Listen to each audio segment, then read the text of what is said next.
Well, there are massive riots in Paris right now, all through France. They may topple the French government. They're mostly being ignored in this country, but they're worth paying attention to because they tell us a lot about the downside of elites forcing ordinary people to bear pretty much the entire burden of fighting climate change.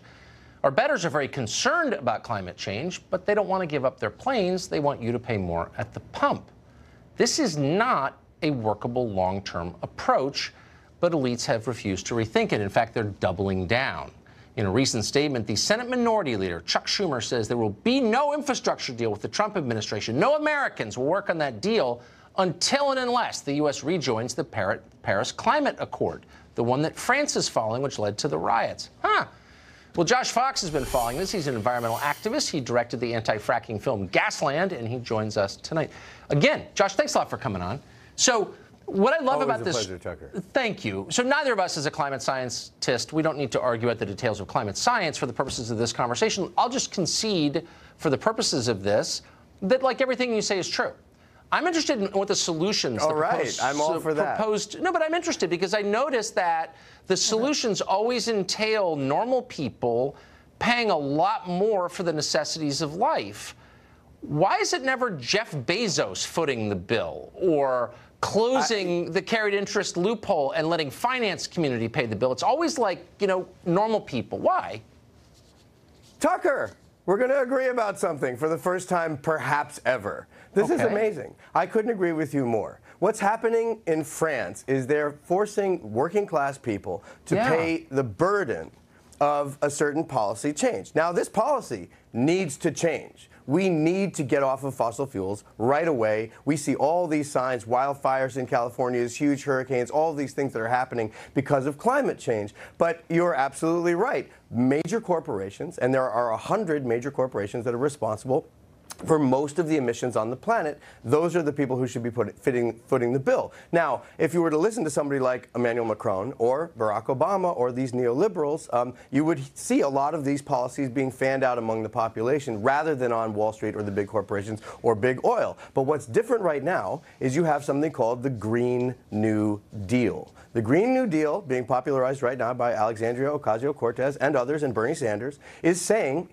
we need a new deal for people. What we're seeing right now in France is the same old deal. Okay, so you say that for rich people, and tightening the belt around the necks of the poor and working class. I mean, and you're right there, and that's all. And by the way, Bernie Sanders, I think, just spent $300 grand in a single month flying in a private plane. So he's obviously out of the conversation. He's discredited. You can't be concerned about climate change and flying I don't agree with that plane. At all. I just saw Bernie last weekend at the Sanders Institute gathering, which was absolutely stellar and spectacular. Let's be real. There's a level of hypocrisy that takes you off the table. You're no longer credible, and he's in that category.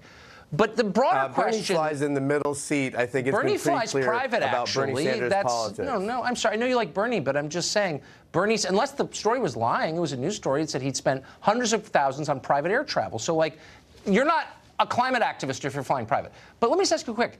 Would the Green New Deal, and I don't know all the details, would it raise energy prices for middle-class people? That's the key question right there. No. In fact, when you deploy solar and when you deploy wind, you create millions upon millions of jobs. 24 million jobs in the renewable energy sector. That's a guess. We don't know. 24 million jobs. And, well, no, we do know. We can predict these things. Of course we don't know. Come on, wake up, son. This is real life. Tucker, no, wait. Let's stay on this wonderfully cordial, agreeing way that we were just doing this. Let me just finish.